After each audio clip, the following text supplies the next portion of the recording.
of bad on now, but we're gonna get through it. We're gonna make it. The throat is recovered. Thankfully. Whoa! Everything got fixed on my computer all of a sudden. I didn't even have to do anything. Oh yeah, yeah. Did my console come back? Can someone log me in on Steam? I don't know. We don't have a knife yet, but we're gonna get back into it. We're still waiting for the mousesports. Maybe we should swap places. Do we have to? Well, I need the money. All right, here, swap headsets too then.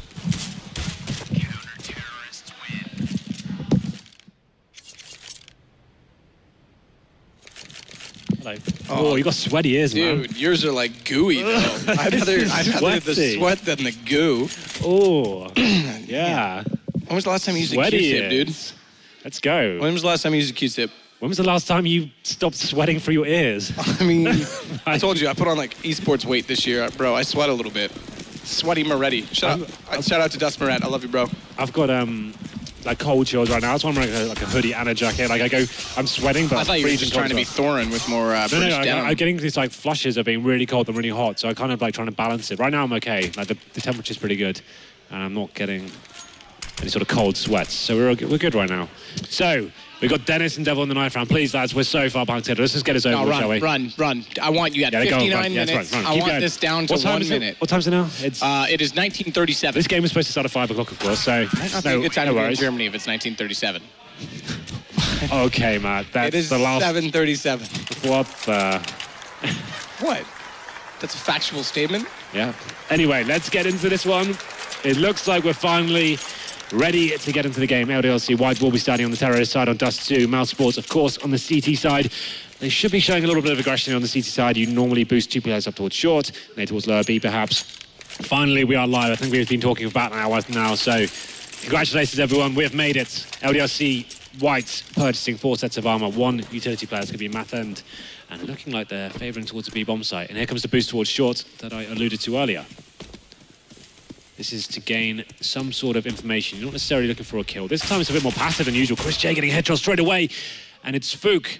Be very careful the way you pronounce that name, Matthew. I very specifically say it incorrectly. And he is the first man to take a kill there. Chris J, the talisman of mousesports, is taken down early on, and we're on a 5-on-4. Well, not a bad situation to be in right now for LDLC.White. I want to see them play much like last week, but so far, things looking fairly slow afterwards. And the initial pick comes back the way of Nex. He actually is going to take down Body. That's a guy, much like Devil, I think, is going to be a big importance to their team and their success in this entire tournament, not just today's game.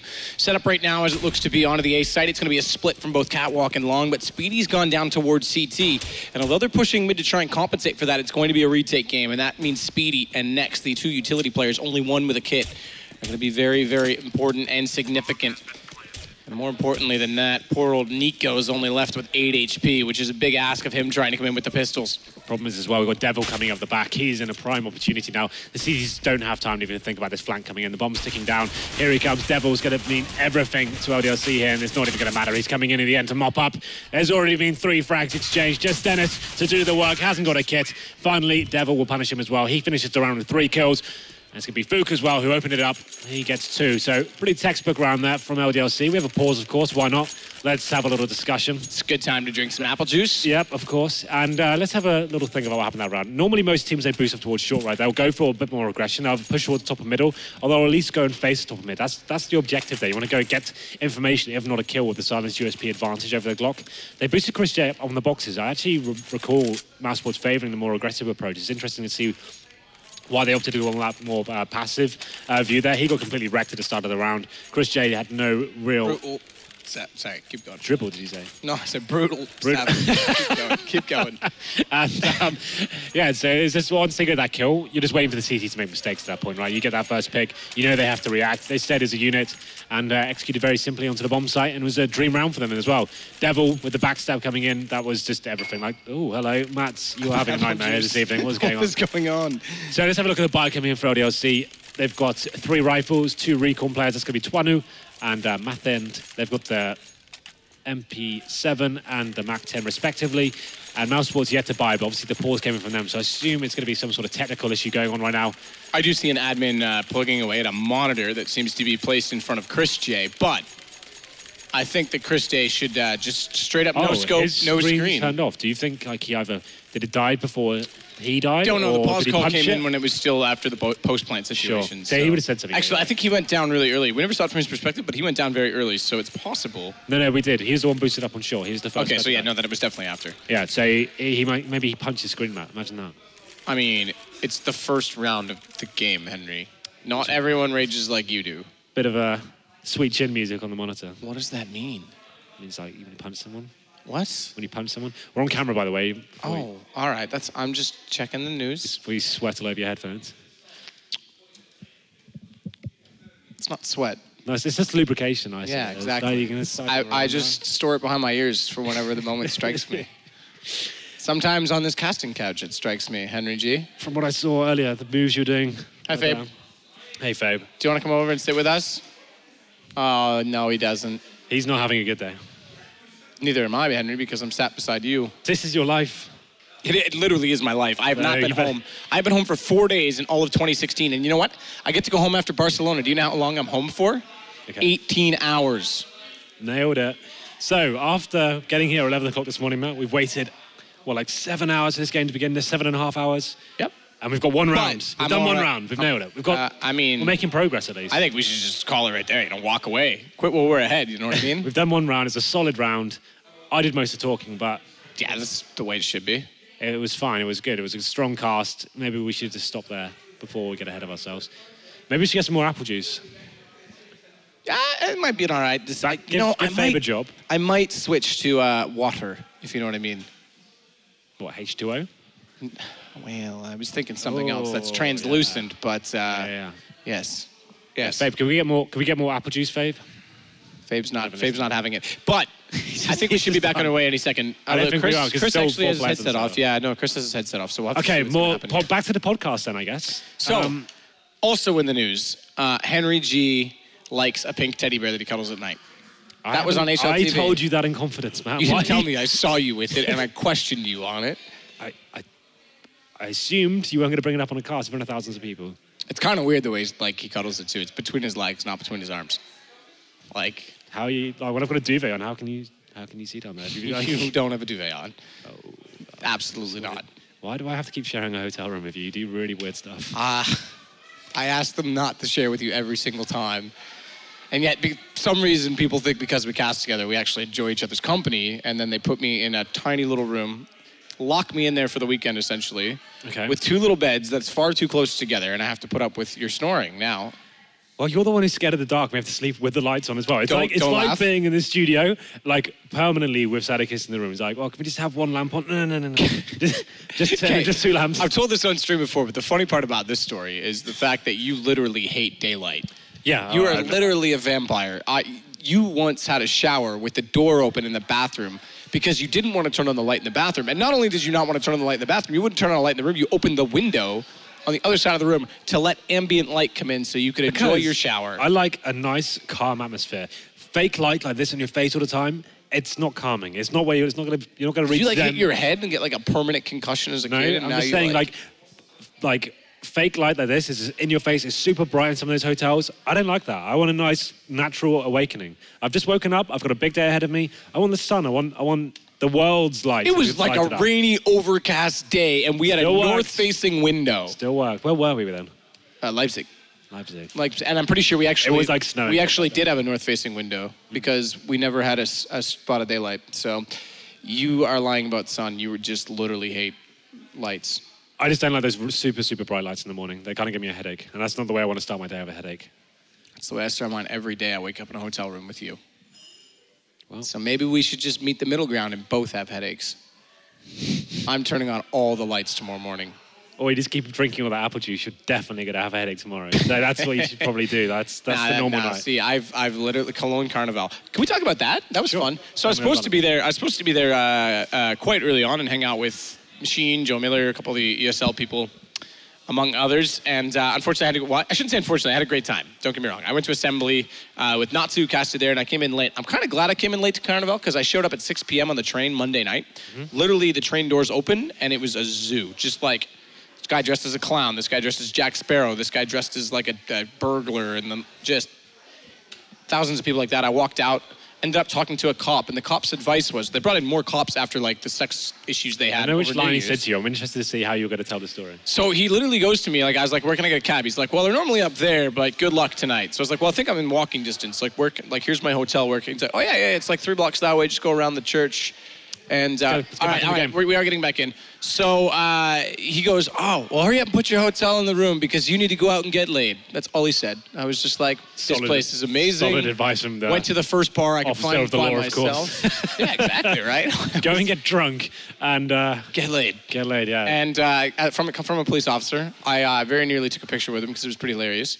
And then I went to the first bar I could find by myself, made friends with a guy that was dressed as a leprechaun and his brother who was Jack Sparrow, and we just proceeded to... That sounds like an interesting night. Well, where did you guys end up? Back at the hotel room? No, he went back there with some young little Indian girl. Like, and I don't mean Indian as like she was dressed up as I know what you mean. Like a native, like native yeah, exactly, yeah. Okay. So anyway, we're back into the game. Let's talk Counter-Strike. Someone's still AFK. Stop, of course, let's stop. So back to the story. God damn it, yeah, keep going. So I basically drank for like 2 straight days. It was fantastic. Ended up in like Klimen, I think it's called. It's like the actual bar where the carnival originated. Was part of like a Burning Man ritual where we marched through the streets burning dummies, on like just lighting them on fire. Sure. And that was that. It was insane. Like I went into this little bar I couldn't even like walk into. It took me an hour and a half waiting in line by myself to get in, and then everything was good. So Chris J's screen has turned off again. I think, well, the judging Chris, you don't need a screen.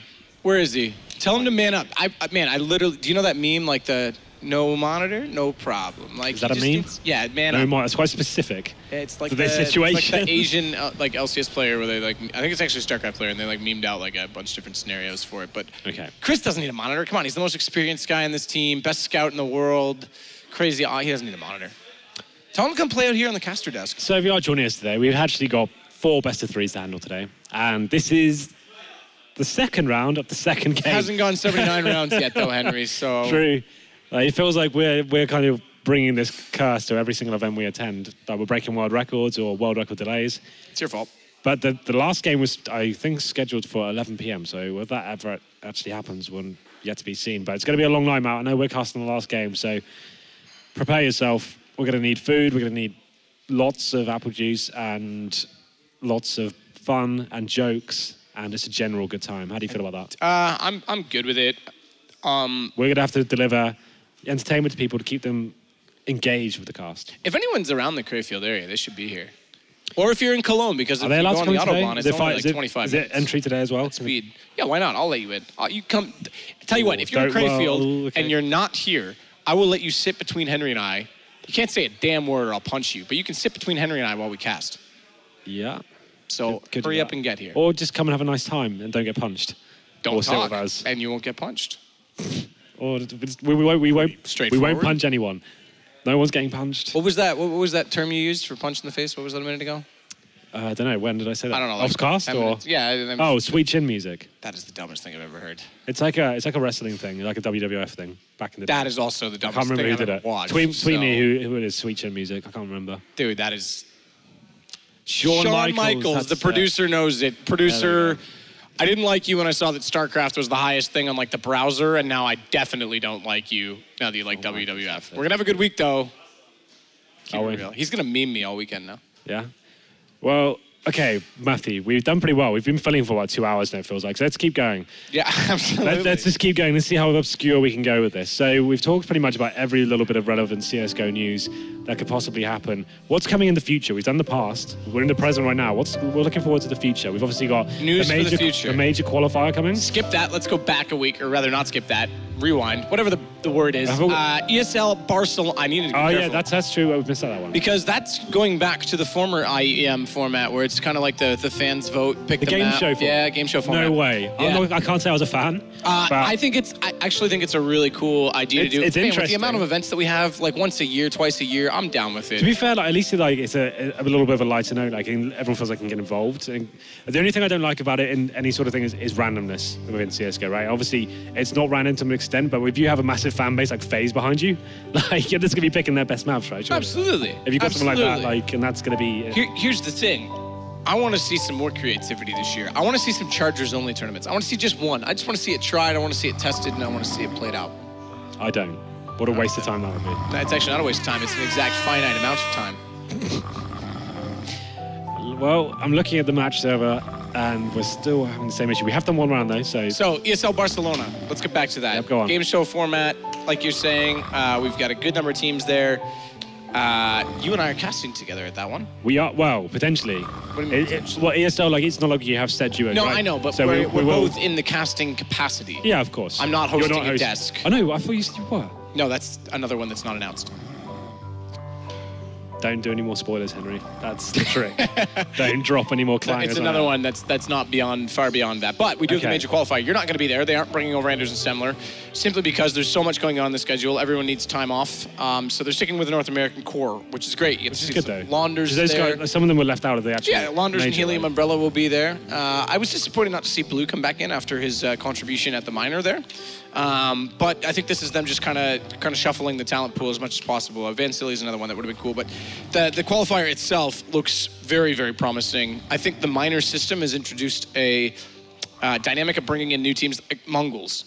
Yeah, right? Absolutely. Like, that's fantastic that they're going to be there. Obviously, we had KU last time, so it is a similar landscape. I just think that this particular qualifier is the most open of any qualifier that we've seen yet. And I say that because last time we had 3 North American teams that actually made it into the major.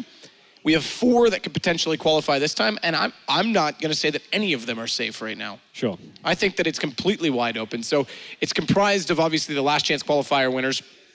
Renegades, Mongols, because they came out of the Asian region in the minor, and there is no last chance there. So they came in European last chance, European minor, CIS minor, and of course North American minor, but then the 8 lower non-playoff teams from the last major. So there's 16 teams there. It's effectively a mini major over the course of 4 to 5 days, and it's. I mean, Stockholm last year was competitive, but I literally think there will be teams we've never seen in majors before in the next major. You're just casting that one as well, right? Yes. Nice. How are you feeling about the whole hosting? Do you feel like it's a role you want to pursue going forward? Did you feel comfortable at Leipzig? Leipzig was interesting because there was obviously some... Well, okay, better way to phrase it. Do you miss casting when you were doing the host role?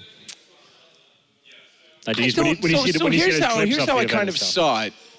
Yeah, I mean, I haven't really casted a Tier 1 event yet this year because I've hosted the 2 Tier 1 events that I've been at. Leipzig was all right, but it was a 3-man desk, and I was trying not to overstep anyone. I think that the learning curve was actually Starladder. I think that was where I kind of had to build into it. There were some production issues on the first few days, which I took upon myself to kind of have to deal with because normally I wouldn't. Yeah. Someone else, the host, would step up and do it for us. So it was kind of interesting to balance that. And I had to learn to shut up in a lot of ways because I know the answer to some of the questions, but I just have to ask them. And you have to direct. Yeah, exactly. So that was fun. I think I'm adapting. Whether or not I miss casting, it's just different. I don't really relate the two. Like, I don't try and compare when I'm there. That's fair. I think casting is my main focus, obviously. But the way I always envisioned hosting is I kind of thought it might be something that I would do, 3 years from now, 4 years from now, if I either got burnt out on casting or if CS by some chance fades away into the darkness and I want to look potentially at expanding elsewhere in esports, then if I can host, that's the most versatile role. So I expected at some point in my career that would be an avenue that I would take. I didn't expect it to be so soon, and obviously it's become a host out of necessity in a lot of ways for a lack of hosts, or not so much a lack of hosts, but hosts that are freely available to multiple organizations. So no, I think that's fair. Obviously, like, for us going forward, it's an interesting proposition. Obviously, like, me and you are like a defined duo now, and kind of like when we have different events, we have to work with different people on this sort of thing. It's kind of going to be an interesting year, I think, but it's definitely one I think has been working out for you. I think you did a really good job at Leipzig. Obviously. Yeah, and obviously Starladder, like you said, it was a lot of issues going forward, a lot of big learning curve for all of us, really. I don't really do a lot of desk work, and that was great for me to have a full-time desk role as well. To kind of like it's like people think it's really easy, but the amount of research you have to put in and kind of all the stats you have to have in your head and all the knowledge of every single team that's at the event, it's a very challenging prospect there. So it's actually kind of nice to be like. Sometimes I'll do like a couple of segments on the desk, like to be on there full time. Like I tip my hat to those guys at how much prep you have to do before each event. It's a much more different kettle of fish to what we do here. Obviously, like we have to do some basic stuff. We have to know the teams. We have to know the players. And like know the vetoes and like the strats. I look into, but the analyst desk, I wouldn't be comfortable not doing like a full dossier sometimes on that. No, I hear you. And obviously, the schedule is much different. For casting, we can come and go as we please, so we have shorter days in terms of length and duration. However, what we get differently is the fact that we can't leave at all. So in casting, I guess where I'm going with this is with casting, you get more exhausted because you're doing longer durations and you're kind of using more emphasis and more energy. But with hosting, you're there all day. So it depends on, I guess, diet that day and what you eat. If you get good food and good water, and you hosting should theoretically be easier on your body than casting, despite the longer hours. Speaking of which, Apple juice. I was going to say food, but apple juice works as well. If we can just have, I think everyone knows we're referring to beer, but it's not beer. It's literally apple juice in my glass. Oh, really? Yeah. Yeah, mine too. I don't even know where I was going with that. Who's straight gin, of course? Yeah. Henry Gin and Sadopist. So, anyone who just joined us, welcome to the stream. This is the Henry G and Sedicus podcast. We do have a bit of Counter-Strike coming up, but this is the main event, really. No, I'm telling a lie. Obviously, we've got mousesports versus LDLC.White here. We are in a technical issue. We did get one round done. That was the pistol, and LDLC did win it. I have an idea. Go on. I want everyone to tweet me their favorite palindromic word. Okay. Mine's race car. Oh, that's mine, Henry, you dick. You can't take my favorite palindrome. I'll be fair. Or Anna. That's probably the only two I can actually. Yeah, I just gave you that one earlier, too. I came up with race car, actually. What's your favorite one, then? Apart race from car. Okay, Do you know what my least favorite one is? I told you this. Radar, because they go hand in hand. Or sexes, a little of a saucy Sexes one. is all right. Saucy one. Yeah. What's my least favorite palindromic word? You haven't done any facts recently. Like, normally you have. Dude, I'm out of facts. Yeah? Yeah. The encyclopedia you swallowed is kind of. You've got rid of it? Got constipated for a while. It was in me for a bit, but it's gone now. Let's just say. And dead now, of course. Same with the toilet. Dead. Well. So, just to reiterate, you are on the right stream. This is the Acer Predator Master Finals. This is going to be professional Counter-Strike played at some point. We have had one game already. That's gone and passed. That was quite delayed, to be fair. But now we're just kind of waiting on a technical issue. We've got two more games after this one to bring you. Two more best of threes. So pray for us that me and Matt make it through, because we're doing the last game as well. And hopefully it doesn't finish at a ridiculous time. But I'm sure I can see the admins now. They're working hard away. Maybe we can get a shot of what's going on in there. Let's see how the players are kind of having a look at this situation. Taco Cat is a really good one. Someone just said Taco Cat. There we go. We're having a look at mousesports now. They're still quite jovial about the whole situation. No one looks too frustrated. Sorry, we're saying Taco Cat. Is that? Someone just said that his favorite palindromic word is Taco Cat. It's a good one, but it's not really a word. Man, that's like Samurai Pizza Cats. Like we're going on. I'm down with it. Yeah, okay. What if Taco, who plays for LG, put Cat after his name? If we're playing Scrabble, right? That's not going to be accepted. Listen, bro, that's accepted. Yeah? You just like throw out the rulebook. Should we play Scrabble right now? Maybe we could shoutcast that. We've got some board games. Maybe we could do that for the next break. We could do the apple juice game with the apple juice game. Okay, so let me it's like. We have been waiting for a while. So LDLC is Dust 2, right? It's a best of 3. LDLC.White, fresh off the victory at Assembly Finals. We've got mousesports. Haven't had an amazing showing recently, but they've got a new lineup. It's a refresh. We've got Nico at the helms of the tactics. They're ready. They're hungry to win this tournament. They got to the finals last time, but narrowly missed out due to Hellraisers having a phenomenal run in the best of 7. We haven't got a best of 7 for you this event. We've got a best of 5, which is just as good in my opinion. Maybe a little bit better. I think better. I think 7 is a little bit extended duration. Was excessive. We had to do a pentacast, man. We had to have 5 people on the desk last time, or on the couch, I should say, casting it, because there's rip voices if you have to. Should we do that? Should we do that again now? Should we get some people over here with us? No, they wouldn't be able to handle this vibe. What do you mean, Henry G? This is a podcast. It's the Henry G and Sedicus podcast. All right, I tried. Like, this is going to be a YouTube clip afterwards. This is going to be a whole I'm waiting for experience. the person who is on the stream to show up and sit between us. I don't think that's happening, because they're going to get punched in the face by you, allegedly. I didn't say in the face. Oh, okay. Why would you instantly get that violent? So punching... You are a presumptuous person. We need to vote. We're running out of steam very slowly. Come on, right, keep going. News, CSGO Even news. Go to Twitter or go to Reddit. Get something going for me. Oh, Reddit. Did you see today? I'm filling while I try and type in Reddit. Why is Hearthstone the top on this one? Who watches these bad games? Well, Matt, you've been in hot water recently with other games, so actually, the reason I did that is I am coming for the Hearthstone subreddit. I've been on League of Legends, Dota, and StarCraft. I want Hearthstone. Who is this guy? I'll get it. Who is this idiot Counter-Strike guy? I literally get like the most hate tweets ever, being like, "Thanks for showing us how good our talent is," and I'm like, "Oh, cool. Thanks for showing me how bad your sense of humor is." What's going on here? Why is my face? They've done something. What is that? Resident Sleeper? I don't know what. I can't quite see it. Hello. That's amazing, though. stay there. Just stay there. You look better. Perfect. All right. Oh, I think that's a picture of me last time when I fell asleep. I can't really see on this TV. Is that me? No, it doesn't look like it's you. not me. Okay, it's a random man. No. I can't really find any more news. You've got no more news for I got me? no more news. After all that? Nah, I got no. Red Eye War Owl played with a. Dance mat. That is not news. We played with a dance mat. I mean, we have them here. Me and you should try that later. There's a DDR machine. I think that'd be a much more challenging prospect of hooking that up to a PC. We could make it work. We just rip out the guts somehow, rewire it. I think we're back in the game. Let's do this. Oh my god. Hi. I don't even know how to cast. Oh god, yeah, well, dude, we've aged. What do I do? Okay, we're back into it. It's round number 2, ladies and gentlemen. LDLC currently It's 1-0. And 3 rifles. If you've forgotten the buy, they've got 2 SMGs as well. Looking like a 4-man play in towards the B bomb side. There are going to be 2 CTs waiting for them as well. They have 4 support. Desert Eagle, but it's not going to matter as Dennis goes down. Chris J with that fabled scout waiting for them. And it looks like he's going to be retreating here. Probably an opportunity to save, but Nex has got other ideas as he takes down Fook. Your turn, Matthew. That's how this works. I was waiting for more apple juice. Yeah. Mommy, I want my sippy cup. So they've managed to get 2 guns here, so this is probably an opportune moment to save, right? The bomb's gone down, you've got no kits, and yeah, you've got armor as well.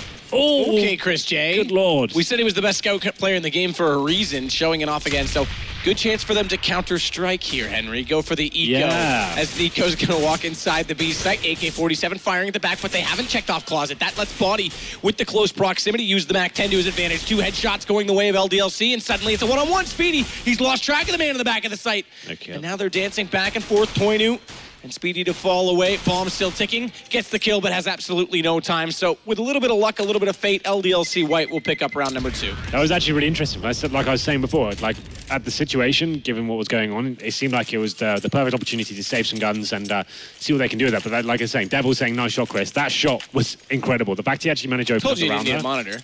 Well, that's the thing. As soon as he got that new monitor, and he's just ready to go, apparently. And they managed to take away all the guns from LDLC.White. It's not going to matter too much. You can see they've got 3 AKs, a Galil, and a Scout. I can feel my voice is about to go. Maybe the podcast wasn't a good idea.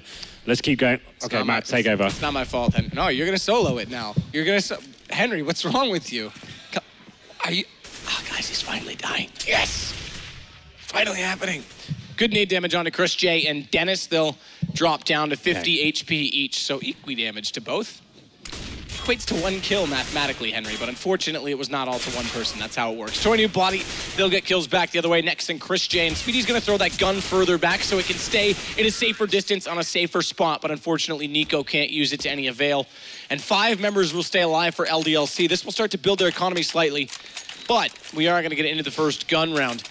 And it does now mean the M4s. Chris J, right back to the scout. Thank you, That's sir. what we talked about, right? They forced in the second round. Didn't quite win the round. It's going to affect your economy going forward. But we keep mentioning he's more than happy to use his rifle going forward. It is in the round number 4. And let's see what he can do with this. So far, looking at the setup, it's actually going to be a very fast play from LDLC. They're going to get fast long control. They take down Nico as well. He's by himself. Speedy not able to come back in with the refrag there. So now it's a 5-on-4. And you can see that he needs to react to this stage. You need to be gaining some sort of real estate on the map. It's going to be too late. Fook is leading the charge on the A-bomb side. Just Chris J there with that scout, trying to jump shot over the smoke, see what he can do here. Needs to find one. The no-scope's not really working out for him. Nades running in. They're aware of his position now as well.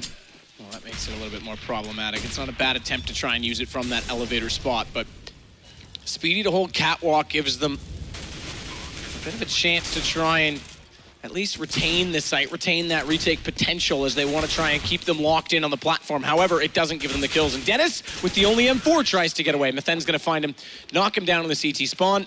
And LDLC.White, this is a good start. This is exactly what I want to see from them in this tournament if they're going to be able to live up to the expectations that they've always had upon them. So this is the thing with Dust 2, right? I kind of touched on it quite briefly before going into this game. It's not so much in terms of a highly intricate tactical map. If you have spawns and you're aware the CTs don't have a fantastic money, a long take like that with a couple of flashbangs over the top, maybe smoke in the corner, can be very viable indeed. If you're feeling confident that you've kind of destroyed the CT money, they won't have an orb, or maybe an incendiary to slow you down, that can be so good. Just kind of keep it loose, get them guessing, and if you get that first frag like they did, taking down Nico straight away, that was pretty fantastic. That means you've got such a great opportunity there. And they made their way off to the A-bomb site. Smoke went down in the perfect places, and now you can see mousesports paying the price. This round they've got Desert Eagles and a 5-7. Chris J opting just for the USP. You can feel like he probably wants the orb. This is a huge problem for mousesports, especially at the major. I recall, like they found themselves getting their star player Chris J never got on the AWP just through the constant force buys, right? Like he never really had an opportunity. He didn't seem to want to fall back onto the M4. As always the scout coming out, and he can be a very good M4 player, but it was definitely a thorn in their side, him not having the AWP in a lot of situations. And this is the start of the rut of the CT economy as we go into round number 5 here. You can see LDLC.White just slowing things down. They are making their way towards the B tunnels right now. CTs with no real information. They're just kind of holding back. Pretty standard setup considering the guns they have. But here comes the B play and the first frag coming in from Body. Get your head banged off, Dennis. Body with the kill. Fuchs as well. I'm going to follow it up. Another rotation's coming over from CT, but no smoke on that cross. And low HP on Chris J. It was only a matter of time before Mathen found the opening and successfully with the bomb now down. One player left to go. It's going to be another perfect round of flawless victory for LDLC.White. Make it 5-0 and the guns to come back up for mousesports with a full loss round bonus so they can try and potentially start to climb into this. They can go for a full AWP buy should they elect to do so. And already Nico's going to... Okay, so there we go. Double AWP. Yeah, this is a nice response. But in my opinion, one of the strongest setups in Dust 2 you can actually run. Could be Chris J and Nico running it. Nico can be a sensational AWPer and given the right situation. He will be going towards long doors as well. But it's looking like LDLC will be favouring towards the B bomb site here. The bomb's waiting in tunnels. They've got Fook going out towards middle. He's the distraction play. Dennis is going to take him down, though. Actually make that next. As now the team responding are going to make their way towards B bomb site. Chris J, though, can't find that opening pick and down in the window already. Body's got the kill. 3 players rushed very quickly because they had B spawns, and although Nico wanted that long aggression, it was the wrong gamble to take. They couldn't even sustain it, and sometimes when you don't have a B spawn or you don't have a B pressure, there's just a really easy smoke you can throw from mid, almost where Dennis is right now, that lands inside the tunnel. Just a counter smoke to stop the rush, but regardless, now Molotov off on the window, buys more time in this post-plant situation, and LDLC.White look to maintain this shutout. Nico's at least going to find Devil lurking, and need to be weary of that because he's going to be commonly found in the off positions a lot, and if they need to try and save guns continuously here, that little bit of economy might go a long way. However, they're still committing to this at this point in time. Nico's through the window, but he's got the only kill. Speedy's gone, and it's he versus 2, and although they're low on HP, he's got to get away. That bomb's sure to detonate any second, and he's not going to get that far. In fact, it's a team kill, so thankfully, Body stays alive, but it's now 6 for LDLC. Yeah, difficult round there. LDLC, once again, keeping things very simple. Getting towards those B tunnels, waiting for the distraction from Fook to come in. He had the battle with Nex. Didn't actually win it, but it was enough to pull the CT out of the bomb site. Chris J went down straight away, and then they had to do a full retake with the double orb setup. It's a very difficult prospect, one of the most difficult bomb sites to retake there, especially when you have dual orbs as well. And you can see now mousesports trying to be more efficient with their eco rounds here with the Deagles, pushing up, being more aggressive, but the problem is they've gone to the exact opposite side of the map that LDLC have this time. It's currently going to be 7-0. This bomb goes down. There's little to no chance of mousesports doing anything with this round. You can see how set up LDLC are. They know the situation is working completely in their favour. And with this body armor and some Desert Eagles, not really many windows of opportunity open here for mousesports. So, pretty clean sweep for LDLC so far. This is a best of 3, but mousesports yet to arrive, really, at all. Devil to hold behind the door, flash out, sprays a little bit too soon like a teenage boy in high school, and that's going to cost him his life and that of his teammate in the pit. So this first take from Hong actually works out well. Nico's going to follow it up on Body, and they might get the guns away here. I don't know if they'll have enough time to get to the site. In fact, they definitely will not. Pretty decent, though, the fact they've got 2 AKs and an orb, and they've survived and taken down 4 players with them. That's actually not a bad round at all. It looked like, to be honest, LDLC shouldn't be dropping a single player there, but I would love some more game sounds, strictly for Bomb Timer. I've got them. Have you got them? I've got them, my friend. How are you so fortunate? Maybe we can speak to our friends. Whose ass did you kiss today? You don't want to know. I mean, aside from mine, obviously. Round number 8. Another gun round coming in. mousesports recovering the economy slightly here. Maximum loss bonus, of course, but picking up those 3 guns definitely helping out there. Looking like LDLC going for a more traditional approach here. Not going to be utilising any decent spawns. Going to be just filling the map out, seeing what's available. Body, though, pushing through that smoke. Dennis lying in wait, seeing if he can do anything behind that smoke. It's going to be smoking the mid doors as well, listening up for footsteps, see if he can get any sort of intel here. Well, Dennis is going to try and play that position as well, catch them slightly off guard. This does mean that it's a weakened B presence. However, it's a 2-1-2 defense, unlike that round where it was a 3-2, where Chris got locked out from the window. So at least having him on platform gives them a much better chance of holding off that tunnel. And it's more of a passive set this time from LDLC, who have achieved the unlikely 7-0 start Yeah. Although Dust 2 is not favorable really to either side, depending on teams that are playing it, it's still an absolutely massive achievement against mousesports. Dennis going to fire through that smoke late. It's going to take down Body, but then getting the trade kill starts to open things up. Very fortunate return, though, from Nex, because now they can settle down. They've taken the map control back, and they can find map control and turtle into the bomb sites. It's still going to be slightly weakened on the site that's approached, given that they've got to play a 2-2 split. But Nico on the ramp now has some information, at least by a initial flash. Okay. All right, Nico, 2 quick kills. I was going to say that they're coming catwalk, but he's able to take them both down with 2 bullets, and it's just 1 remaining. Finally, a round that might go the Germans' way. As Nico peeks again, knows Fuchs is still waiting. Bomb, it's dropped forward to quad, and Nico's going to close it out. Great round from him. Finally, mousesports arrived. They're not out of the woods just yet. Obviously, that resets the loss bonus, but the money's looking pretty decent. I think they're okay for at least a couple of rounds. A nice clean run like that definitely helps. Interesting approach from LDLC.White there. You can see there what the mentality behind the round is. They wanted to kind of dissect the mid area. They know that Dennis has been playing close towards those mid doors of the smoke, so they're trying to smoke it out himself and kind of take him out of the equation from his teammates. 1 smoke on the corner, 1 towards CD spawn, and try and put him in an unfavorable situation. He managed to drop 1, then had backup from his teammates as well, so decent exchanges coming in. And unfortunately for them, for LDLC, I should say, they made their way up to short, and that was a bad decision considering the monster, which is Nico, is coming to life finally. He finds 3 frags, and we know how influential this man can be on the server. So, round number 9 now. And you can see LDLC potentially a little bit rattled there. They lost their gusto a little bit, slowing things right down. And yeah, the interesting aspect, too, is that the economy's been kept close. We've seen a number of rounds where mousesports have managed to bring it down. Well, we saw particularly that round where they lost 3 players to the bomb at the end. Yeah. They managed to grab guns on the other side. So they've kept the economy reasonably tight throughout. And that's something we definitely have to note. Nico, with the ugliest AK-47 in the hands, that Safari mesh. Thankfully, it doesn't belong to him. So that's one positive sign we can look at. He's going to try right now to at least hold on from that A ramp. Same position we saw his success last time, and there is going to be a smoke drop. Now, I have a feeling this will be the drop strategy, which means Nex, who's actually far away from CT right now, has a lot of pressure applied. Fuchs trying to lurk at the top of middle is going to cut off that rotation, but they're going anyway, and Devil goes down. He's actually turned it back and found Nex as well. So Nico and Nex, the 2 players holding the platform, are gone already. Yeah, really nice execute there. Dropping smokes on towards short and CT spawn, flash and Molotov extravaganza. As Devil opened up the bomb site there, 2 nice entry frags from him. Really did seal the round. It should be over at this point. It'd just be an option for the CT to stay. But it looks like Speedy, he's hungry for this one. They know this means everything in terms of the economy. Resets it. He gets 1, but Body answers back straight away. Dennis fighting now. It still is a 2-on-2. There is life here. They have got kits as they make their way onto the bomb site. We'll still have Chris to try and contend with this first and foremost as he gets in position, but he's the high HP player. They both have kits, but they let him try and take the fight. That's a huge mistake. Let Chris take the battle, let Dennis take the defuse instead, and it's Fuchs with an easy pickup as the first kill was for free.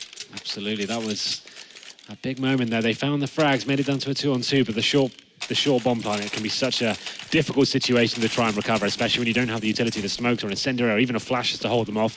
Did what they could. It's one of those high pressure situations that only some can handle, Matthew.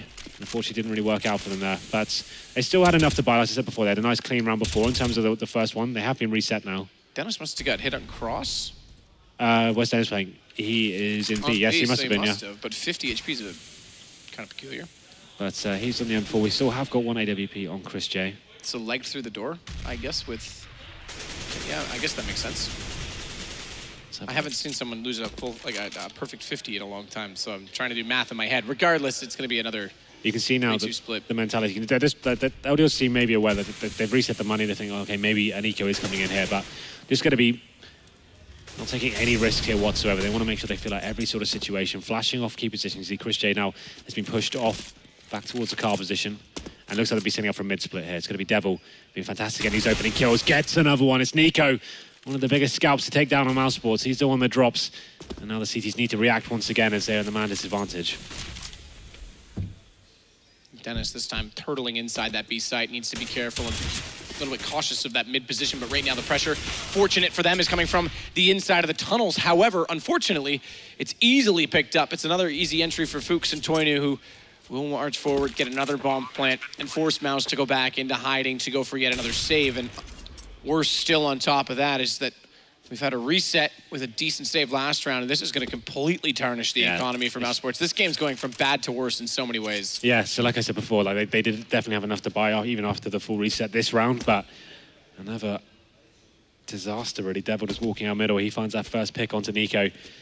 It's not responded effectively, and they simply walk into the B-bomb side. Dennis and Nex doing what they could. Nex is renowned as being a monster of the B-bomb side normally. That's where he kind of made his name. It was like his home turf in a way. Unable to relive that kind of glory this round, though, as LDLC move into 9-1 territory.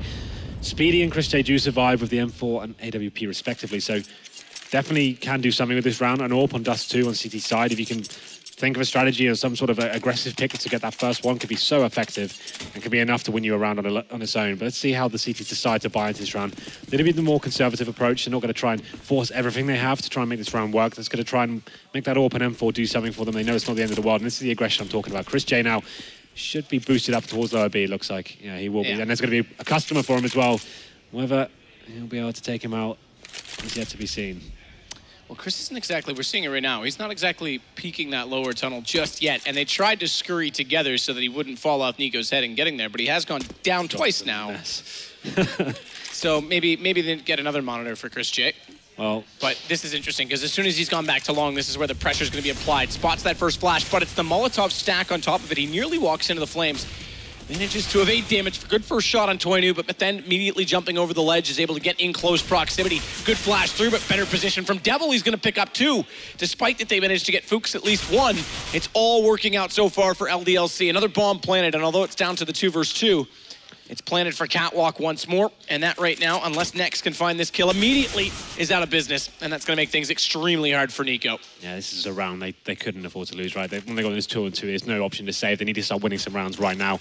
You see Nico is remaining. It's a really nice shot to open up. He hasn't got the kit, though. He's going to have to hope this bait defuse works out for him. I think that was the shot, Matt. Had to hit that shot. That was an easy one as well. That was a shot Nico you'd think he'd hit all day long. Absolutely. I'm still not convinced a full 10 seconds would have been enough there, though. But still, like, yes, yeah, you're probably right. I mean, like, in terms of, like, just Nico as a whole, yeah, that was a very, very simple shot. He knew where it was coming from, played it well. You're right. Nico normally would never miss that. But it's just insult to injury at this point. Just when he got back into the round, like I said, I'm not sure he would have got it. I think you're right, but still, just to miss that one's going to be a bit of a kick in the teeth. As we go forward, though, Nex is finally coming to life, taking down 2. Body would still want to open it up. But the man advantage finally going in favour of mousesports here. It's going to be a 4-on-2 situation. The bomb is down in B tunnels as well. You assume some aggression coming in. They must have done. They got the bomb down in B tunnels. So while we were talking about possible situations, the CTs would change up their approach here. Aggressive, getting that first pick. And finally have some control over this round. Round number 12, 4-on-2. Just Twanu and Devil remaining. All towards T-Spawn. Is looking if anyone will give him just a pixel to find here, and we can open up the round for LDLC. Obviously, no reason not to go for this round. They've got... Actually, the cash is fantastic. I thought it was. After winning this amount of rounds, you'd think it would be actually a foregone conclusion how much money they have, but it's not amazing. No, and well, it just goes back to testament of how close the rounds have been. Even the last one going down to that one-on-one, essentially, in the end. It's been multiple scenarios where mousesports, it's a could have, should have, would have game, because they could have easily pushed this in a very different direction with a few more kills here and there. Toinu going to try and enter into the B site. No peek yet from Double Stack right now on Dennis's behalf. That initial shot, though, on the boost does distract long enough to allow the counter from Dennis to pop out. And next, he'll slide in for the trade on Toinu. In fact, they get away without even needing to trade anyone. It's going to be the second round for Mouse. As you say, though, look at the economy on the T side. It's not perfect. If they want to go at all, yeah, they can go from us, but that's best case scenario. You mean Galil, but yes. Galil, that is what I meant. Listen, Henry, I've talked to you for too long today. My IQ's dropping. Well, they've decided to go for, I'm going to assume they've got invested a lot here. They've actually kept it reasonably honest. They've got themselves a straight up B rush coming in with the Tech 9s and body armor. So just the quasi-buy coming in. This will be a big round for Mouse to drop here. But Dennis and Nex doing some serious work here. Finally, a nice clean round coming in. Not going to drop a single frag here as they get the third on the board. And so finally looking like they actually may have some real footing here. They can get a 10-5. Still going to be a challenge for LDLC going forward. They haven't secured the victory by any means just yet as they go into another quasi-buy here. Going to be Tech 9s and a PT50 once more, so they're saving up for the final round. The crescendo, Henry. The crescendo of the game. Often for you happens much quicker than we've seen it here. You would know. Is going to wait on the inside of that smoke at double doors. Good nade stack down toward lower, though. Very well done. Methen's already gone, and they've done massive damage onto Toinu. So this slows things considerably for what could have been a potential Glock and, well, in this case, I guess PT50 Tech 9 rush. There would be no Glocks to lose to, Dazed. As Next going to set up Crossfire, manages all 3 kills. Actually, I take that back. I can't count because Nico got the first one, Henry. He did. He did. More kills than you got in all of your source days in the UK combined. Next going to walk in right now to B, gets shut down though by Fuchs, who is the last remaining player from LDLC.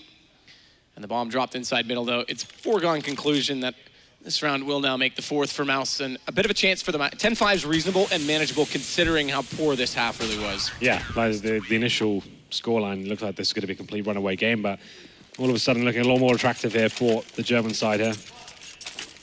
As we head into round number 15. LDLC.White, no AWP this time. It's going to be 5 AKs.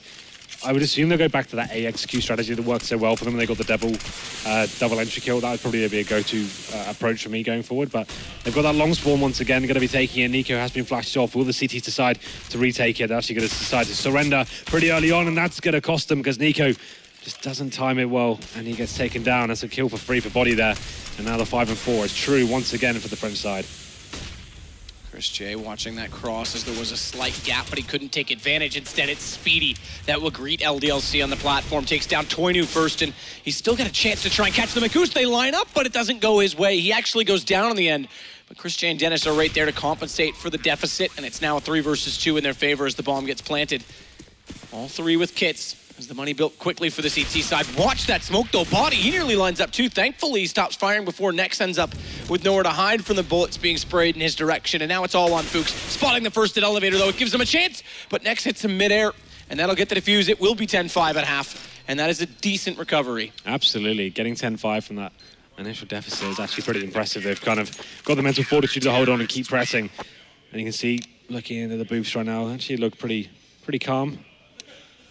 What's this? Why are we on screen? Why not? Like, I've got super comfy right now. We got interrupted by a Counter-Strike game, but it's back to the podcast. The podcast is back. Oh. Are we doing some techno? Are we doing some let's get ESCA? super. Like, can we get some music again? I want to dance with Henry again. Oh, God, there's a man. Why is there a man behind us? Whoa. Oh, it's Raheem. Whoa, it's tricky when you're actually not looking at depth perceptions hard in a monitor. You cast next, I think, don't you? Yeah, there you go. Ba-bam. Ba-bam. We got that coming up in about 6 hours. Of course, after we do 3 maps here, all over times, 20-minute delay between each map, I hope. And then. Did you bring any denim for me this event? You know what? I actually... Oh, yes, I have. I've got 2 pieces. Sick. All right. I don't know. Two new pieces, experimental pieces. I grew some moobs, so I don't know if I'll fit, but we'll try it. I do still have a surprise for you. Yeah, you keep saying every Well, event. I was going to bring it to Europe, but then I was like, oh, I'm going over for like a month. You know, I'll get another event to wear it. Been over here for 2 months, of course. So that's an item of clothing you've given away. What? You've given something away. No, I'll wear it still. Don't worry. Okay. I'll make it work. Just need to buy another suitcase because zipper's already exploding on that one. Literally, by the way. Had to tape it shut last time I went. I'll bring some denim out maybe, not tomorrow, maybe the next day. All right, that's cool. I'm fine with that. Maybe tomorrow maybe I will wear the flu's clothes gone completely. if I have any left. That's a good point. I need to do. Think I could use our bathtub to do some laundry tonight? No, I don't think that's how bathtub work. You can't put shower gel on clothes. clothes. So spaced out right now. Why waving to him? He probably doesn't want to look at your stupid face. Probably not, but I'm going to wave to him. He's ignoring me. Yep, I would as well. Chris isn't, though. Chris is waving. Hey, Chris. He likes us. Yeah, Nico as well. There we go. They're having a good time still. Counter-Strike's optional. We're just here for the fun of it. Devil's waving. They like you. I know. Bonjour. He's mon petit chéri. Yeah? Yeah. Your little brother? It's like my little darling or something in English. Oh, is it frère? Frère? Mon frère. Yeah. Good. GCSE French coming out there. Sorry? GCSE French is like a exam in England we do. What did you say? GCSE French. Oh. You understand those words? No. No? It's an exam we do in England. Oh, okay. I didn't understand the abbreviation at the start of it. Yeah. So that's cool. Yeah, the I guess I don't know if I've told this story on stream. I feel like I have. So the reason I didn't learn French in Canada, I was one of those people that if I got it, great, I'd learn it. If I didn't. Before you start, it's such a great story. I don't know why you haven't told it. Let's hear it. I don't know if you're being sarcastic or Definitely not. being sarcastic. I think it's a good story. Go on then, what is it? So what happened was I was failing in, I think it was grade 9 French, and I just basically decided like, all right, I don't care. I'm not going to learn this class, so I'm just going to sit here and be completely I don't know what an appropriate word is, a nuisance to the teachers. So she said to me, all right, listen, I'll pass you. You have good grades and everything else, I'll pass you so long as you can write me an essay explaining why you will never need French and I will pass you this 1 year. So I wrote up this great essay, had all these points. I was never gonna, live in a French community. I was never gonna work somewhere where I needed French, literally with no foresight of what I was gonna be doing in the future at all. But compelling argument nonetheless for a 14-year-old sadomasochist. And she took it, she accepted it, and she said, one day you're gonna meet a French girl and not know how to talk to her. Fast forward 3 years, playing hockey outside Montreal. This girl in the stands. Oh, Dennis is gonna come out and say hi to us now. No. Okay, that's fine. So we're hanging out, and after practice, there's like this girl that's always there for practice, not even the game, right? So I'm like, all right, little Puck Bunny. I'm gonna go over. Is that what you call them? Puck Bunny, yeah. We call them other stuff too, but Puck Bunny is the appropriate one. Okay. So take off the jersey, just the shoulder pads, nice and steamy, all sweaty. I'm like, hey, Yeah, like these headphones. Yeah. Hey, I see you here for practice all the time. But you like what you see. Something cheesy like that. I don't know what it was. She was just like, tu parles en français? And I was like, fuck. She was right. My teacher was right. For that one specific scenario. Yeah. Well, back into the game. Good story to full time actually. Now, Matt. Wasn't as bad as I we can't go live, Henry. We just saw Dennis walk out. True. Why is this happening? Can you go sub in for Dennis? Oh, I'd love to. Roll back the years. Bring the 30 bombs in. Yeah, you'd have to roll back like 10 years. To condition 0. I mean, you're 50 years old now, aren't you? 40-year-old voice, 50 years old? 27. No, wait, that was not that I made that joke. I've been casting too much lately. I don't even know where I am anymore. Do you want to know a stat that's pretty crazy? Last year, I did 17 events in 7 countries. Yeah. This year, by March, I'm on schedule to do 11 in 8 in 3 months. That's pretty nutty. I'm just saying the scale of it this year. You're going to be doing the same amount, roughly. No, I'm quitting after this event, I think. Good, thank fucking God. I'm done. Jeez. Yes. Oh, all right, who can I cast with? Who can I pick as my second caster? Chewy. I knew you were going to get I'll take him. Relevant. Yeah. He just announced his retirement, I think. He was smart. He got out while he still could. Well, I'll be doing the same announcement this week, I think. Good. After the stuff that's happened to me in that hotel room this week. I'm so tempted. What mine is yours. I'm so tempted. I'm not doing it. Doing it. Not yet. More apple juice. More of that. Could you imagine if this game goes 79 rounds? If it does, we literally won't have time for any other games. I don't think so. We are ready. What time is it now? I don't know. Time for you to get a watch. I've got one. It just doesn't work. 8:30. Typical Brit. 22, 28, 2028. I'm done. But it's not 8:30. It's 2029. Okay. Well, 8:29 then. No, it's 2029. Oh, what's going on here? There's soup. Abusive means dankness. Yes. Nice, guys. Bro, we're dank. Nico bringing out his Desert Eagle. He's been doing this a lot recently on the pistol rounds. It's definitely a high-risk move, but... he does it without armor as well, which some people criticize a lot. Okay. So it's not even a raid boss tactic. It's just literally him being confident enough in his I'm glad you said that and you didn't drop a clanger and say, why doesn't he buy armor as well? But I see what you mean. Yeah. I thought you were just showing your Counter-Strike brain in action. Don't ever refer to me as that dumb ever again. Oh, he makes it work, though.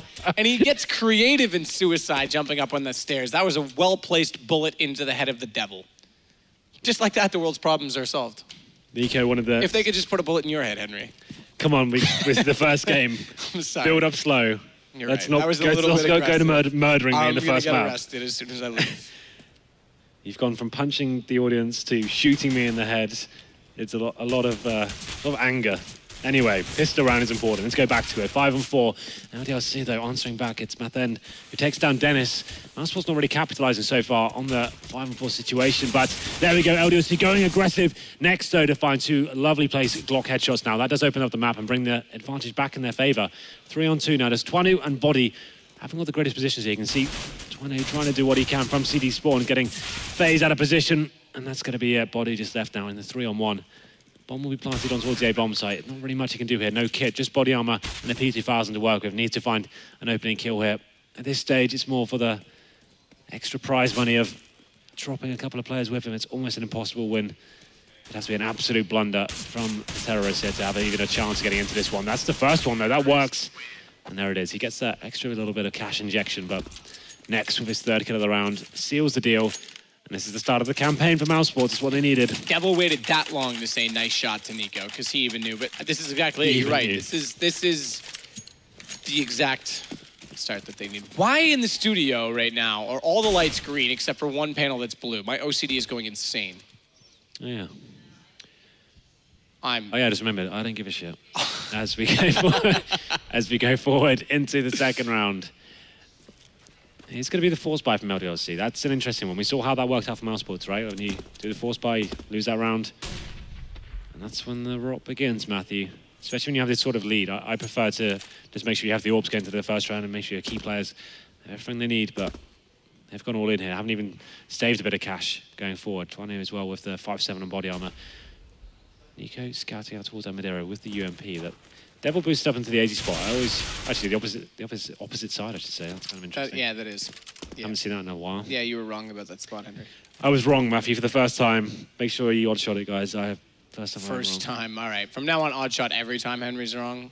I hope you have a large SSD, because you're going to need it. Won't go there. I said SS, right, Henry? I know you're fantasizing over those still, but right now we're going to go into the B site. And that is right now where nobody's apparently waiting for the CTs. I was about to say they had a reasonable setup with 2 players inside, but they've elected to leave at the least opportune moment. That'll put a smoke in the doorway, allow for the cross. Bombs in the hands of Chris J. It'll be the last one to enter. He'll allow his teammates to clear it first, make sure that it is safe for entry. And not only that, Nex is going to lurk toward middle. He's picked up the kill right now on him at end. And it's just Fuchs and Twanu remaining, and they're going to sit towards top mid. Can you start saying Twanu as well, please? If you want to start attracting French women, you need to start getting in term. At least I want French women on board. You just told a whole story about this whole. I mean, it was one time I was young. How old are you now? I mean, I prefer women without hair. Oh, come on, stereotypes on. I'm sorry. How old am I now? I don't know. I don't know. Maybe you should have stayed in school, dude, instead of dropping out every class. 86. I actually don't know. Yeah, don't know how old you are. That's not even 80. I don't even know where I am anymore. We're in the first map of the second best of 3 of the day. Just going to be Fook and Twanu, I think you pronounce it, Matthew. Something like that. Obviously, after losing the first 3 frags and you have bought armor, especially Fuki has invested into head armor as well. No real option there. And this is what I'm talking about. LDLC now have the struggle, the uphill struggle, I should say, going forward. That first gun round is going to be a very difficult prospect for them. If they can keep Fook alive with that head armor as well, that'd be great this round. But let's see how mousesports approach this one. It's going to be actually a little stack coming in here from... Apparently I said 86. 86 what? Set. I meant vent set. I don't know, man. I'm done before I make this worse. All right. Well, back to it, because the SMGs are roaring at this point in time. Much like Henry's snore last night. And they're going to try and work now onto the A side. It's just going to be Body and Mathen that are left alive. Smoke to cover the cross flashes as well, just for extra measure. And why not do the drive-by as well, just because Dennis can. Because, let's face it, SMGs, almost as much RNG involved as Hearthstone, but at least some skill still there, so... We'll are you just trying to get on Reddit now? Is it your objective to get on Reddit? Come on, Hearthstone, please give me your hate. Don't take the bait. It's not... Don't give him what he wants. He wants that satisfaction of seeing his name up in lights again. And it's smug face. We're all sick of seeing him. So let's not do it. Let's not give it to him. 5-on-2. And it's going to be Body and Mathen, who didn't invest anything in the last round, didn't save anything. So only real options they have here is trying to bait towards T-spawn. You can see Matt hiding behind the boxes. He's trying to get baited in by Body, seeing if they can set up a little bit of a trick play and see if we can do something with this, get an exit kill. Nico, though, coming in with the pin set with his teammates, it's not going to amount to anything, I do not think, as the CTs are just lying in wait. As here he comes, hungry for blood. Just going to be Math remaining and doesn't really do anything with the round, just saves the silence USP. There we go. mousesports now in a very strong position going forward.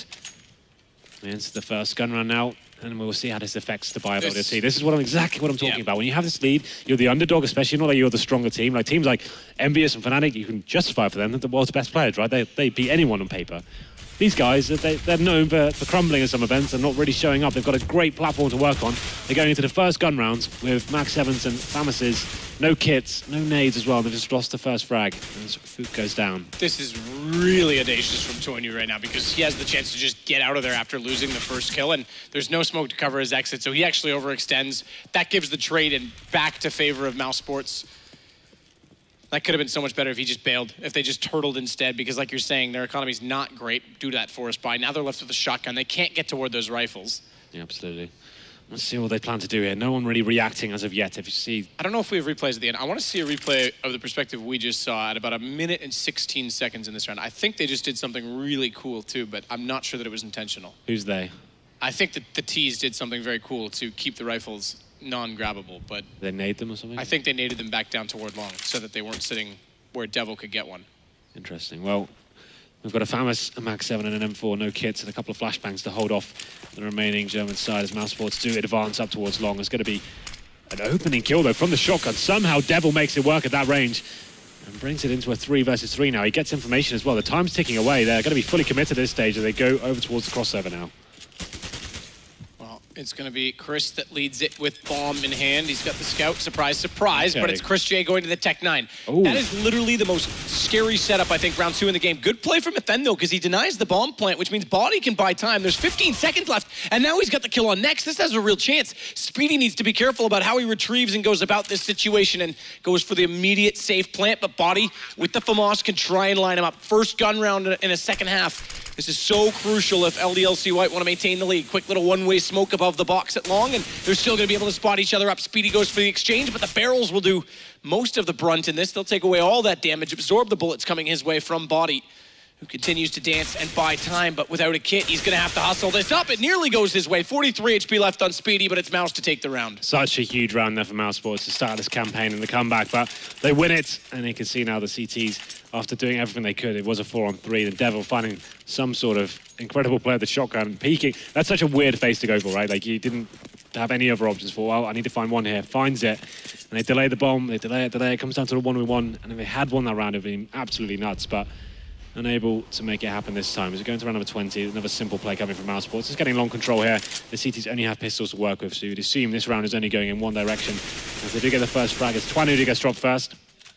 Chris J receiving a little bit of damage there. He takes himself down to 41 HP. The CTs are aware of what's going on, but they can't really confirm whether the push up long will be coming in. So you see them trying to reevaluate the situation now, pushing towards short and middle, flashbangs going over.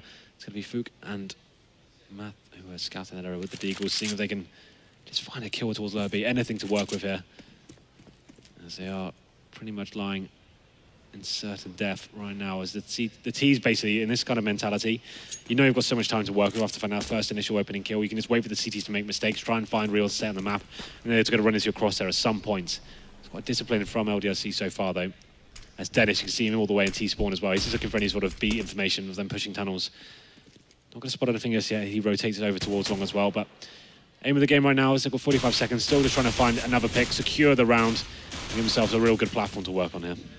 That's the intention. They can see they can do just that. Body's going to get Nico. That's one gun, potentially not only rebought, but recovered if they could find a way. But unfortunately, the terrorists acting too quickly. They've already crossed over, and the smoke out gives Next a double kill. It's just on to Body, but another gun down. So reasonable success in that regard, where it is rifles forced to be rebought, but we now sit knotted up on double digits, and just like that, mousesports down 10-1 at a point are now tied up 10-10. You can see mousesports have been doing a lot of work on their Antico rounds. It's so important in Counter-Strike Go, right? You see so time and time again, losing these rounds, and especially even this against PT50s and Deagles, not even the force buy situations. And you can see that they're being really sensible, them taking one area, choosing one area, getting that overwhelmed with one person, well, for 4 players, leaving one person lurking towards the other side of the map, kind of as flanking and holding any sort of rotations. And then they hold it and they bide their time and make sure the CTs make the mistakes first. And then if they don't, they stay as the wolf pack and make sure they use the firepower and the advantage. It's just a perfect way to play the game. I used to think that I was a one-man wolf pack. But what happened? But then I met you. And what are we now? And I knew from that day forward, there would be 2 in the wolf pack. What's the group called? What's the wolf pack called? Just the wolf pack. Just the wolf pack. Yeah.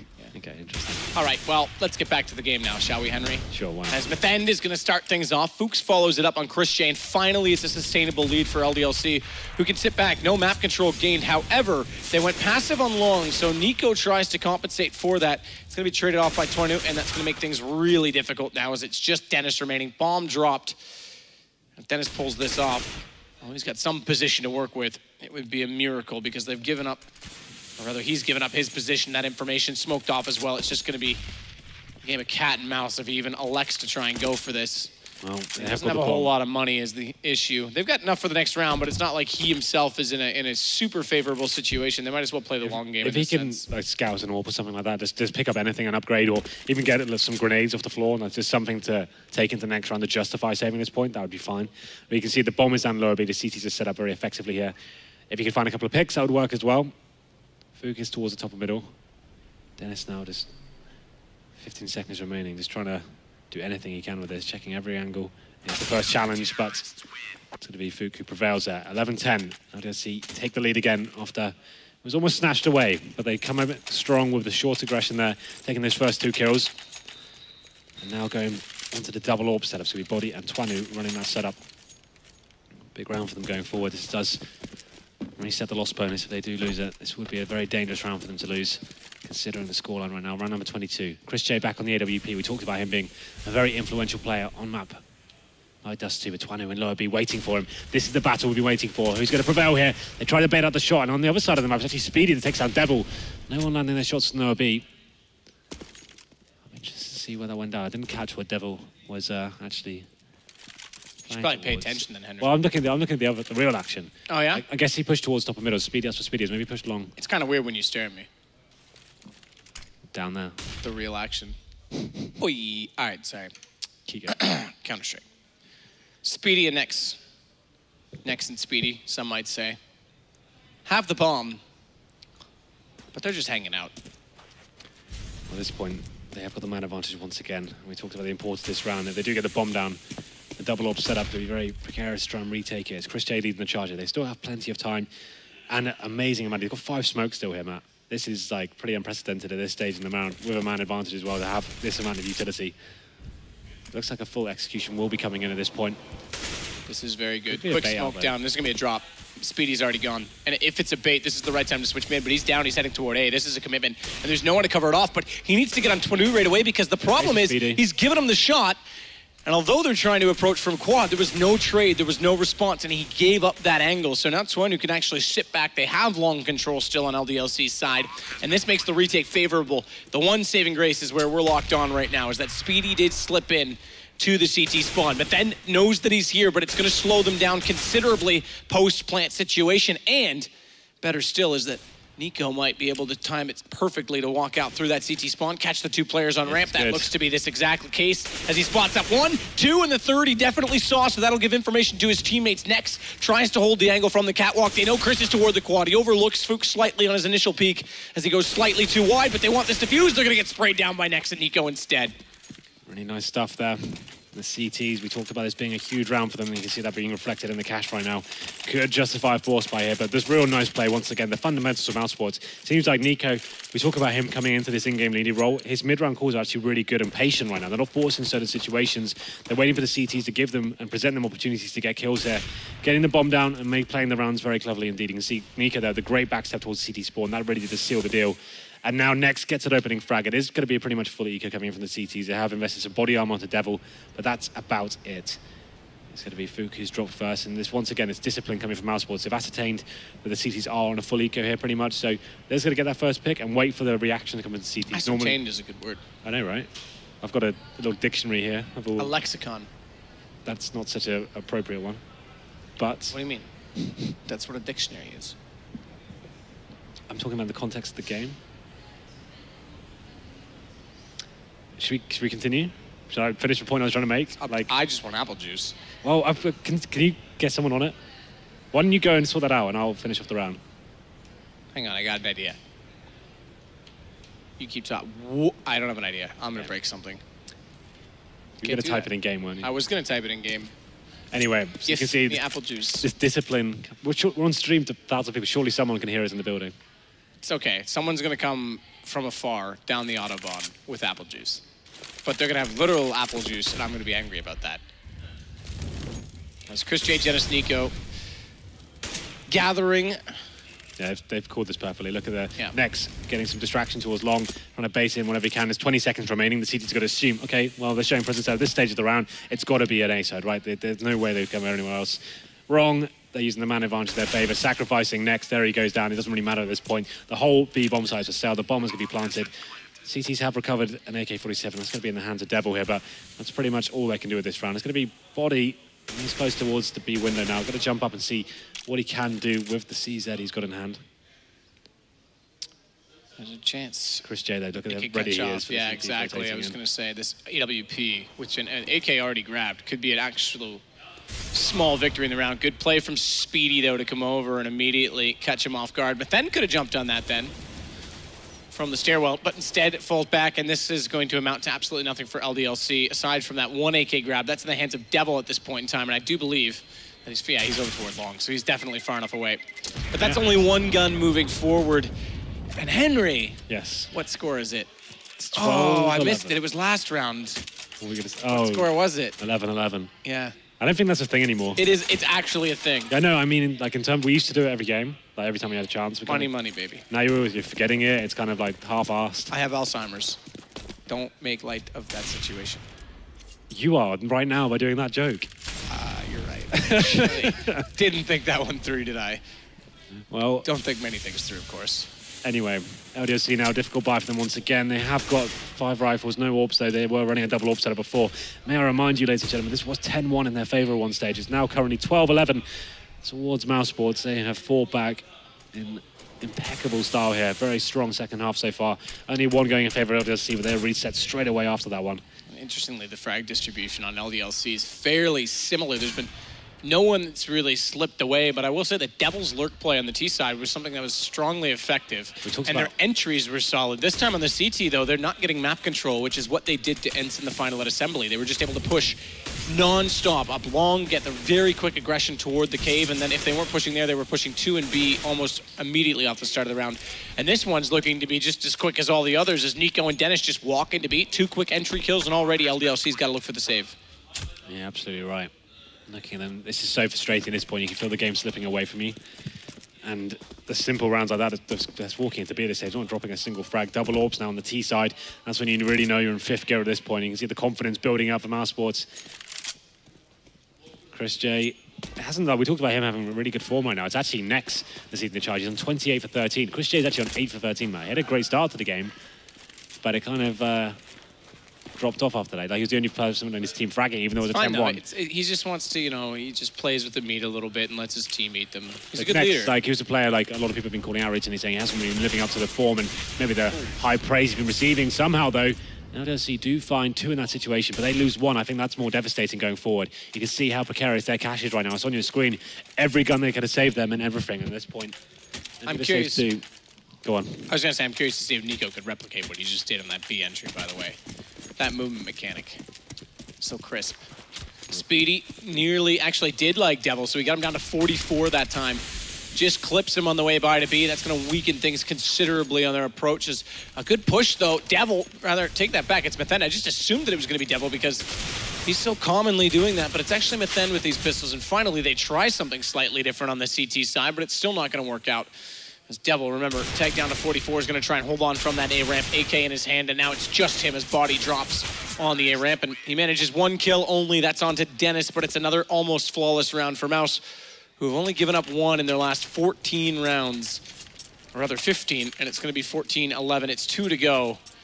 And remember, this is a best of 3, but LDLC.White, we talked about it. At the minor, they didn't show up. They've been known to be inconsistent. Last week, I was encouraged, but right now I'm not. After the pistol, I really couldn't believe they forced ball. How many times do these teams have to be on the receiving end of this CT deficit to actually realize, okay, when we have these kind of advantages, why are we throwing them away with our economy? Like, we're doing it to ourselves at this stage. It's not worth the risk versus the reward, right? It's not, doesn't work out. Sometimes I think they do it just to bother you. They do. It makes my blood boil sometimes. And you feel like, if I'm calling that team, I want to make sure I have a 100% chance of winning and I can do everything I can. But let's move on. Devil opening it up, though. Finally, something to work with here. Math and comes in as well. Dennis is not done as they make their way towards a B split. It's going to be there.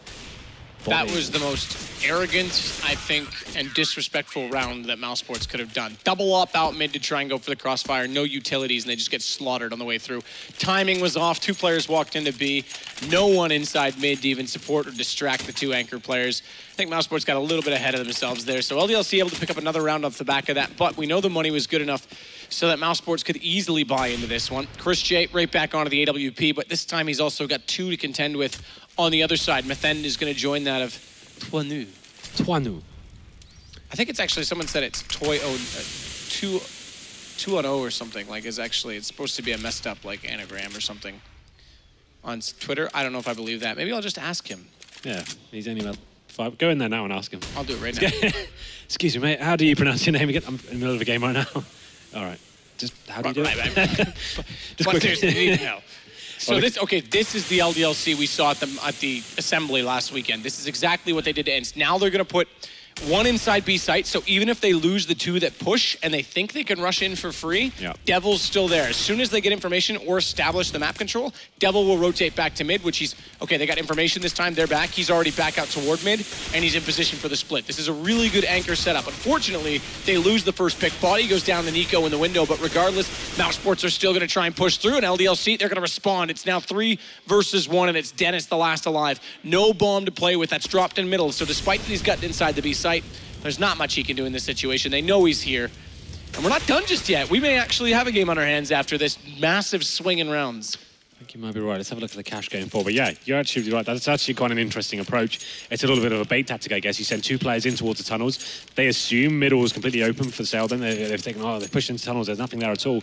They have 3 players actually dedicated towards the B side of the map. They're inside the site, and then it's just a complete bloodbath there. They didn't really expect that. Other players to be outside the doors as well. It's just like very confusing for mousesports. You can see they weren't really used to that kind of setup going forward, but they're going to be changing this up now. Just got more of an execution play coming in from mousesports. This will be a long take. They want to get real estate on the map. Trying to first take long. They'll probably go into an A split if they are successful in this. Let's see what they can do. Flash is going over, smokes are executed. Fook is stuck towards a pit. It's going to be a huge frag. He actually capitalized as well. It's Dennis who goes down. Unresponded so far, but there we go. LDLC fighting back here. It's just going to be a 3-on-1 maker as Devil goes to work. This all goes back to 2 rounds ago when mousesports did an absolutely abysmal execution in mid. And they basically gave momentum back to LDLC. It's a tactic that's been run in CS for an absolute age, right? If you can get long control and just even push the CTs back or challenge them like that, find that first kill, it can be so valuable just to have long and push the CTs back off the vision of that map, that part of the map, sorry. But if it works like that, obviously if the CTs are able to kind of play off each other and not really have any pressure thrown their way, you kind of feel like the tactic didn't go 100% to plan, but there we go. Chris J answers in towards the B bomb side, takes down Methend. This is big as well because they stacked up that long presence this time with the utility thrown from the T's. Devil's nowhere to trade.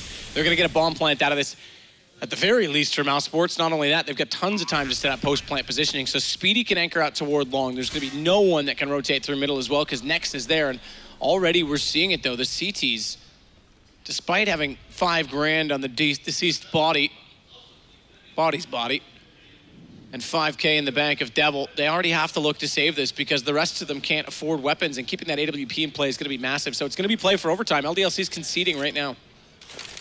This is it. I want to make sure they have absolutely everything to work with next round. Money isn't fantastic. You can see Twine is currently on $200. Methend on 2,000. Fook is on 36, so I don't mind his decision whatsoever. They want to make sure they can have as much chance as possible going into the next round. It's a pretty simple round there for mousesports. They went for the full-on execution last one, didn't really work out. This time going for the picks. Chris J gets his 9th kill. He's had a very quiet game, has to be said here. After 30 rounds and he on 9, that's a rare showing for him. But we enter round number 30. We've gone the full distance here. Speedy with the long spawn. Does have the option to take it with the flash if he decides to. Actually looking like a slow down there. Chris J rattling off shots towards the double orb setup here. Some aggression coming in from the CTs this time. You see they've actually smoked off middle, got players in lower B and the mid doors as well. It's a complete bait setup here. Methend hiding behind the boxes when he's trying to kind of do something with this, and here we go. Chris J, though, is going to open it. It's Devil down, and this starts well for the T side because now they have the man advantage, but Methend is just waiting. This is so brilliant. The trigger discipline pop. That would make it 1, only 2, as Nico gets the response kill, and he couldn't wait any longer. Not only that, chances are he may have been spotted eventually if they turn back around. So well done nonetheless. It stabilizes things to a 3 versus 3. Twinu's going to go ahead and fire an aid through that doorway.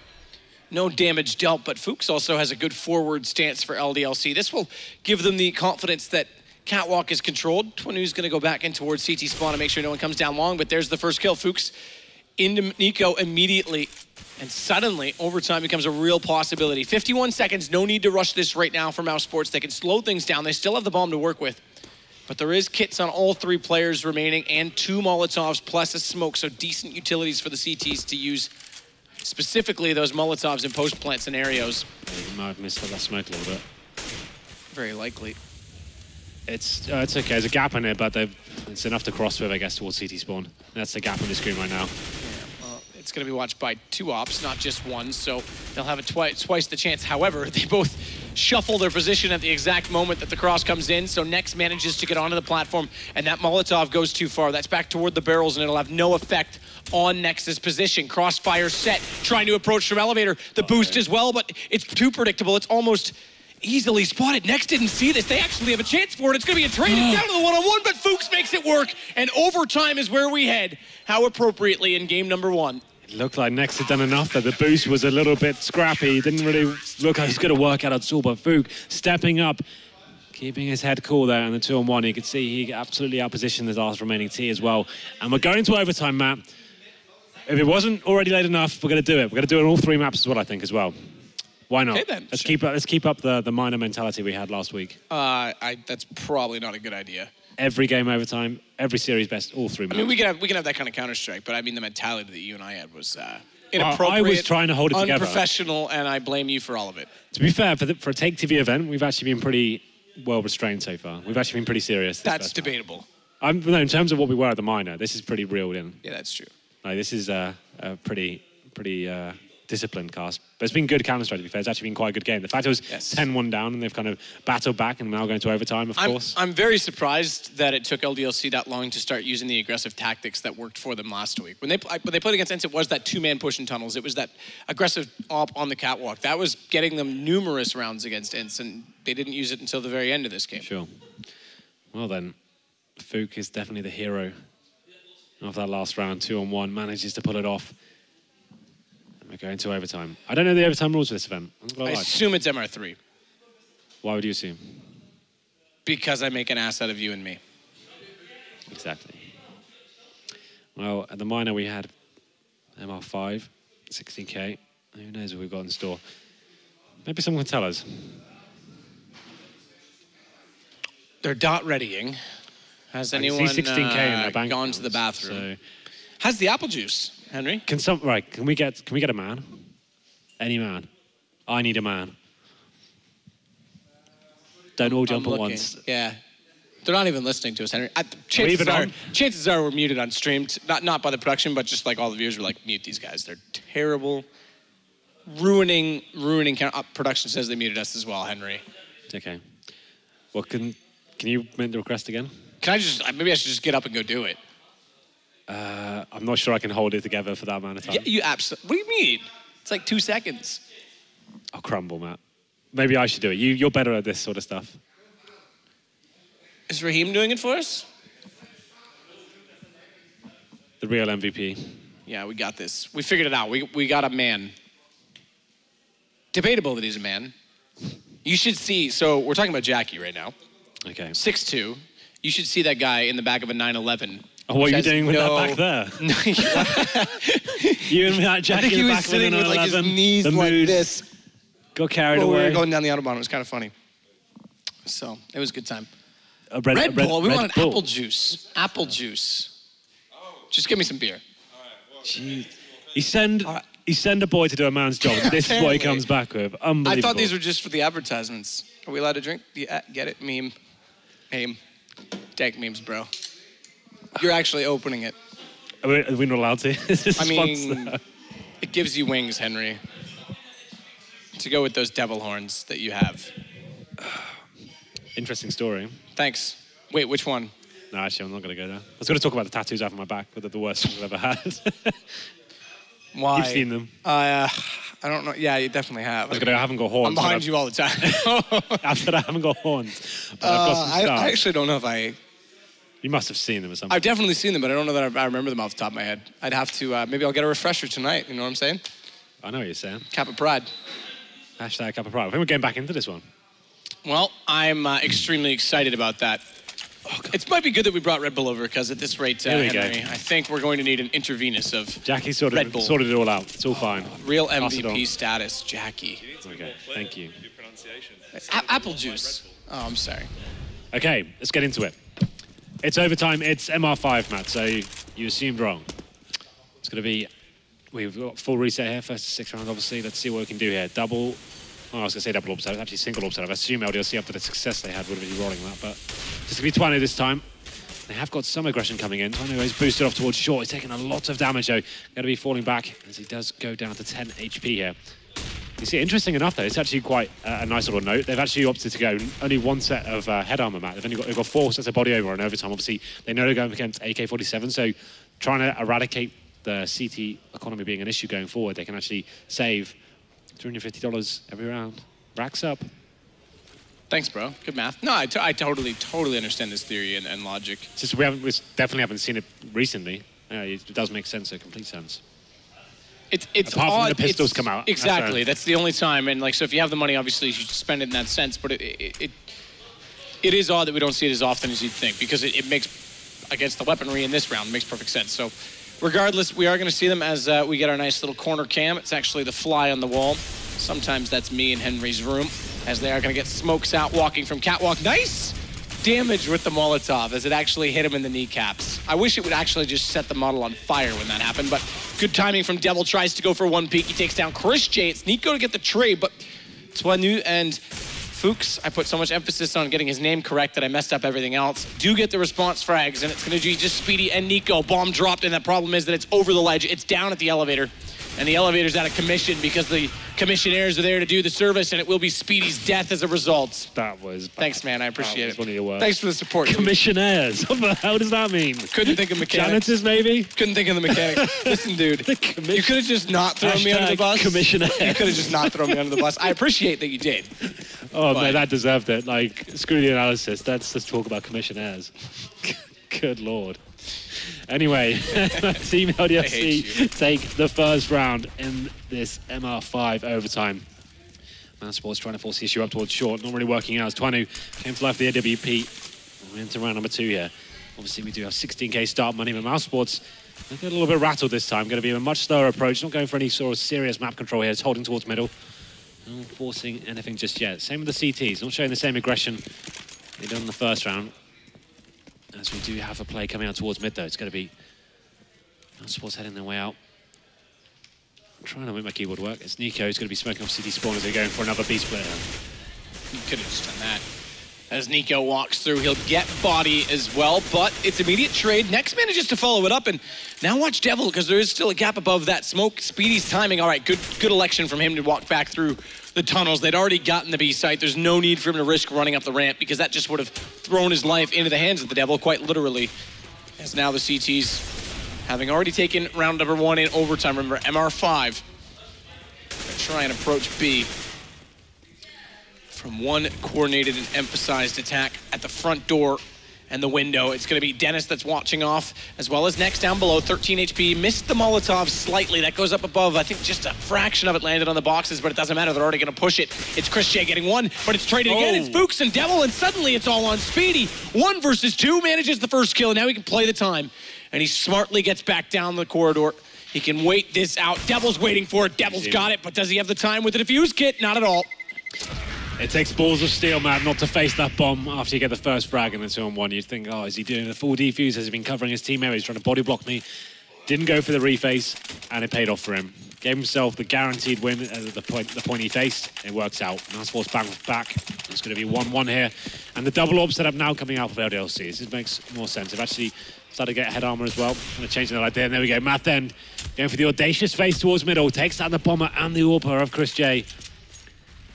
5-4 in their advantage now. It's going to be up to Mousesports to rectify the initial incident there. 3 players down towards long as well. It's kind of an interesting setup. Normally you just do that for the initial rush, then you'll kind of adjust. Only just adjusting now as Devil is making his way back with Twano. Just going to leave Fook towards the pick there. So I keep wanting to say, you know what, just as I see his name on screen. I don't know what you mean. I don't know what you heard about me. But if you can't get $1 out of me, no Cadillacs, no perms you can see. Dude, I'm just trying to get a commission from the commissionaires right now. It's just like not really working out for me. Well, I'm sorry for your loss. Let's get back to the game, shall we, Henry? As it's going to be Fuchs inside the pit, spotted immediately by Dennis. This puts so much pressure onto Twanu on top of the platform. It's Nico, though, spotting the jump on Devil, tries to bang his head off immediately, but can't land a shot successfully. He does clip his shoulders slightly, down to 39 HP. But more importantly, Speedy has taken away the AWP on the site. Body from the ramp with his two teammates in cahoots are going to try and retake before the plant even comes in. They're going to try and deny it as they go for the elevator boost, and Body finds Dennis above the smoke.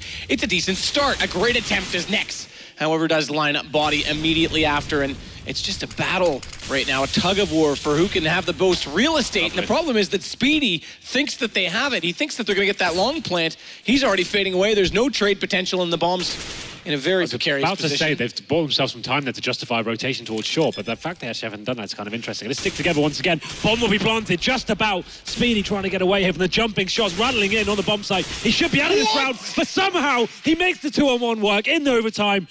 Shouldn't have been his. LDLC had that round tied down all day long. How did he pull that one off? It seemed like they just had full control there. What is he made of, my man? Don't ruin that. We are doing well then. That was a nice, serious round. That was actually insane. That was like, I was about to call him up for wide peeking when he knows they're both coming ramp, and he just snaps over. That was crazy how he won that. Like I said, it looked like they were apprehensive. It looked like they said, okay, we've got the bomb down now. Let's get a rotation towards short. Let's retake the bomb to from different angles. Decided to stick together. And now we've got a straight up B attack coming in from mousesports. It's going to be LDLC though. Taking advantage so far. 4-on-2. Make it a 4-on-2. I was right the first time. Keep going, Henry. Now the retake needs to come in from LDLC. Well, 2-1 in an MR5. Keep that in mind. So winning round will be 6 if either team can get there. Dennis goes down. That's at the hands of Methend, and that should pretty much be the nail in the coffin for this round. He's got 3, by the way, on that AWP. The second opper, Methend, in this particular scenario. Been great in this overtime so far. I found some really important shots here. So Nex is going to do everything he can, but it's not quite enough. The 4-on-1 does not work out for him. As we enter the final round of overtime here. 2-2 to current scoreline. 17-17, as it says down in the bottom corner as well, for anyone keeping track of the official. Don't really need to, they do. I mean, Henry, sometimes people like to be official. I've been saying for months we should be, but you keep denying me. Well, we're still waiting for the feedback from the official airs. What kind of what kind of rule set we need to be doing here. Let's just reach all the way to the bottom of the barrel, shall we? Speaking of that, Devil, though, we're finally going to see this precision aggression from him as he gets the kill at the top of mid. Nex had no idea that was coming. That's the first time all game he's pushed there. We've seen his teammate do it. We've seen Methend go down in that position, but not Devil. And he's very successful at picking up those kills more often than not. Not only that, in most cases, too many players overextend their welcome there. He's able to slip back, turtle into the bomb site, and that trade goes so favorable for them. It's still 4 versus 4, so the Mouse aren't entirely out of it, but they bought some information, forced a rotation as well. Corner smoke right now from the terrorist side at long. That gets them around further and gives Chris J a great angle to catch Devil in transition.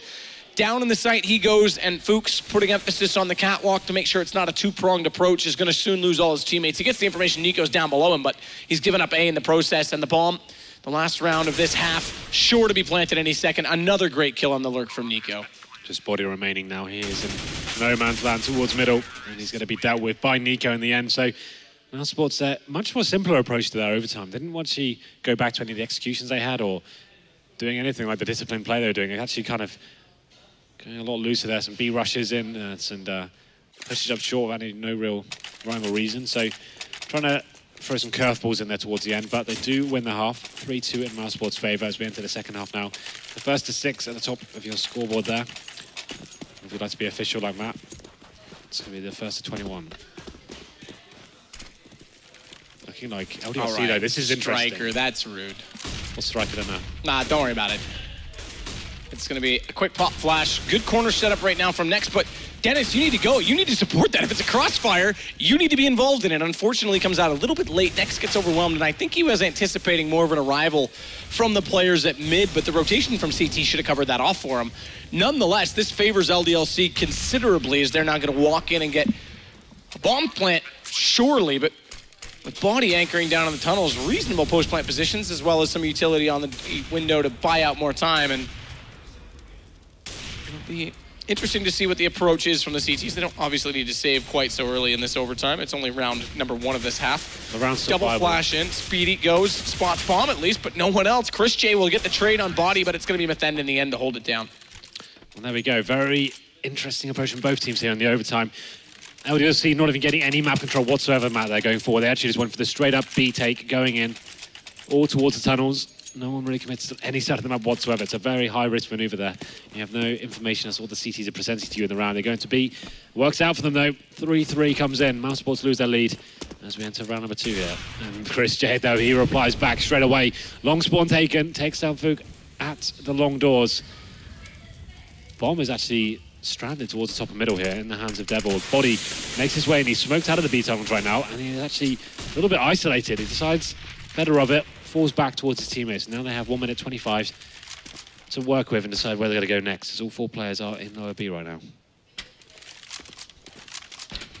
Well, that's a decent defensive setup in terms of just being able to make sure that they've covered off that initial B presence, which we have seen LDLC try and take advantage of early on multiple times. Nico, left side of spawn this time, able to just catch Body's head through the edge of the box in front of him, but he's going to get more aggressive. He tries to flash back through. He can't find the second kill. So it does bring it back to within 1 from LDLC's side. Remember, magic number that we need at the top of the score is 6. You saw what LDLC were trying to do there. Like, the only thing that could have stopped them in that tactic was that easy spot in towards CT spawn where he was. Their idea is to do the opposite of that. They boost on the terrorist side of that box when the smoke's down CT spawn. They can see towards a crossover at that stage, and it means they can get like a cheeky pick onto the AWP or something like that and then go into the B split. Obviously, they had a CD player waiting up there. It's the nightmare situation. But there we go. Chris Jane brings it into a 4-on-2. Devil answers back though on 6 HP, takes down Speedy, and Chris J does secure the round, you would assume now, as Devil is remaining with 20 seconds. No bomb, no HP, just an AWP. He's going to be making it to about a T-spawn to save the weapon. Chris J with 3 kills, had a very quiet game in regulation. Steps up now, and they need him most. It's a good thing he's got a monitor that works.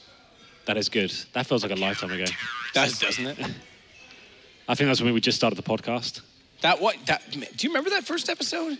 Well, it was. Man, I feel like that was the one that established. I've really set us off. Our equipment's a lot better these days. Like we don't have to use the same recording studio we did. Yeah, I don't have a gooey headset. Oh, yeah, I don't have that sweaty piece of shit you gave me the first time round. Piece of shit. All right. It's the nicest thing I've ever given you, Henry, and that's the way you treat me. You rip up a Christmas gift on set at Play It Cool. That's true. It's breaking boundaries. Tell me that the nicest thing I've ever given you is a piece of shit. Round number 8. Dennis gonna push, flashbang in. Does catch off Fuchs, but I don't think they're gonna read this position. He's actually in a great spot right now that if they continue this forward press, if they go all the way through, he would catch them. He would easily punish them for it, but instead they go back. They know it's not gonna be B. It's gotta be toward A, so they get on the quick rotations instead. And Nico, playing that car position with the AWP, finds the first pick. No drop player coming in to try and distill him, so he safely retreats down long and gives for the retake potential to his team, and it's mousesports already in positions inside CT. Have a bomb planted for Cat. Now, the interesting thing about that is Fuchs on the minimap, we see it. He's in the tunnels, so they can't really approach from middle without dealing with him first. That buys so much time and space. And LDLC, they may not even need that time and space. But then in 20, they're going to get 2 very quick kills. Double that in Methend's case as he sits on top of the platform. But it is down to a 2 versus 2, and he's only got 3 HP. Okay. And he's dead just like that as well. How did that happen so quickly? It looked like LDLC fought their way back into the round. Everything was tied up. It was a short plan as well. But both players committed to the face at that point, and that's going to put mousesports into map point here. You can hear the music drop, the tension rises. Double orbs for both teams here. I mean, I don't have music in my ears, so. Yeah, you can't hear it. It goes like this. It goes. God, stop. Please stop. What have I done to deserve this? Long take coming in from LDLC. Decent swarm for them. Just trying to get that long control I mentioned before. Once you get this, force the CTs back. They need to deal with Nico first. They need to do something with this. And that's the shot they needed him to miss. They're actually going very aggressive here. They're not even going to try and push the CTs back. They want blood right away. They're not going to wait for it either. Smokes go down towards crossover. And now the first kill going to be very, very important here. Interesting that he re-smokes out toward the ramp instead. That does slow them enough for Chris to get 1 pick, but he's traded. At 5-7, not able to compensate. Great flash, though. Next goes through. It only gets him 1 kill, despite that they were lined up. But Nico, through the edge of the smoke, he was the one that started this whole round. Like you said, the shot to miss. And somehow he stays alive, and all of that manages to pick up the offsetting kill. It's now an unanswered frag in the favor of mousesports, who have 5. And if they get this round, it's all over for map 1, Henry. Let's not get ahead of ourselves. Yep, this is going to be a long series, I can feel, because it looks like mousesports should tie up this round, but who knows, as the bomb is still in hand of the terrorists. They do have a position to plant it as well. You can see Dennis rotating around towards T-spawn to get towards those long doors and see if he can pin to the bomb site correctly. They want to make sure they do this correctly. This means everything. They lose this round, could be in a bit of a difficult position going forward. They're going to send 2 players towards short. Body is waiting for them, though. Math End is on the A-bomb side. They need to time this perfectly, and there it is. That's the first one. 3-on-1. Just Math remaining. Can he do anything with this? It's an almost impossible situation. On the bomb side of an orb, CT's rushing towards you, and finally, mousesports, after going down 10-1 in the first half, they come back and they win the first map on Dust 2. It was a long, drawn-out affair, Matthew, but they've done it. And you can see what it means to them. Everyone loving it in the booth. And what a disappointment that's going to be. I'm still bothered by that blue light. That's all I can take away from we talk about that after the stream? Yep. Move on. Breathe. Okay, there we go. Usa. But why is it blue? It's probably broken. I don't know. Who cares? All right. Well, nonetheless, I think this is an impressive game. And I did expect, actually, mousesports to take Dust. I thought that this would be their map to win or lose. And I have to say, they very nearly did lose it, despite that a lot of the rounds were close early on. Again, we mentioned that 10-1, but how quick the economy shifted once they did pick up a round. This is the thing. It could have been very, very dominant from the beginning in some aspects. Just as LDLC got themselves in that great position, it was 10-5. The decisions in terms of the economy on the CT side, that's what let them down. They set themselves out, called it before it even happened. As soon as you buy in that round, you've got that advantage. You're not the fanatic, you're not the envious. Give yourself the percentage chance of actually winning the game. Make it higher than it has to be. Don't go into that first gun round without your orbs, without all your grenades, without a single defuse kit. That's when the rut starts to begin, and that's exactly what happened. And they got themselves into overtime. And unfortunately for LDLC, that's going to be a very bitter pill to swallow indeed. And mousesports, this could be feeling and riding off that momentum going forward. But I think I'm sick of hearing my own voice after about 3 hours of it. Let's go to a break, and we'll be back with map number 2 very shortly.